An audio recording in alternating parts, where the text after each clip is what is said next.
Good morning. Please tell us your name and where you're calling from. My name is Seth Okuma. I'm calling from Kisumu. Yes, Seth.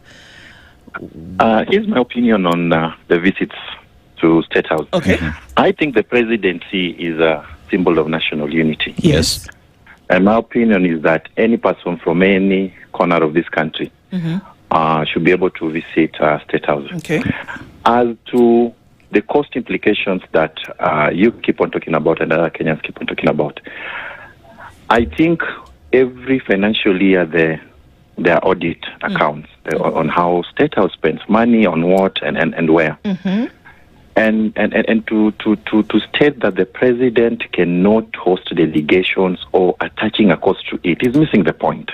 Whenever we approach an election, it is important to have national consensus. It is important to have the nation heading into an election as one. And so my thinking is that when we are having these meetings, the president is trying to build consensus as a nation that which direction do we want to take. Not necessarily because he would want people to vote for them, but because of the experiences we've had in the past, that it is important to have a unified nation as you go into elections. There are those basic things you should agree on as a nation, and then you head into an election. So I am looking at it from the perspective that the president wants to bring the nation together.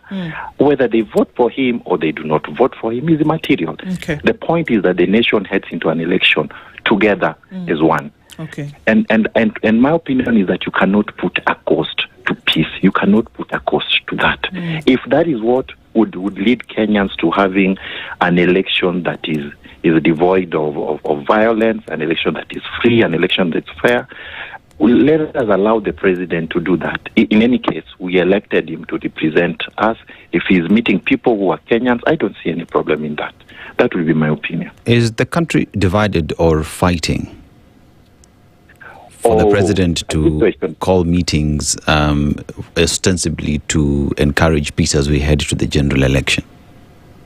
A few days ago, a member of parliament from Central, I think, was arrested from the citizen precincts based on the comments that they made on national TV. If you've heard the sentiments coming from leaders in Central, leaders in Western, leaders in Luo Nyanza, it points towards a dangerous trajectory. We have been there before as a nation. And so it behooves the president to be able to bring together all these divergent views and the representative, the people who elect these leaders, who better to go to than those who put these people in power?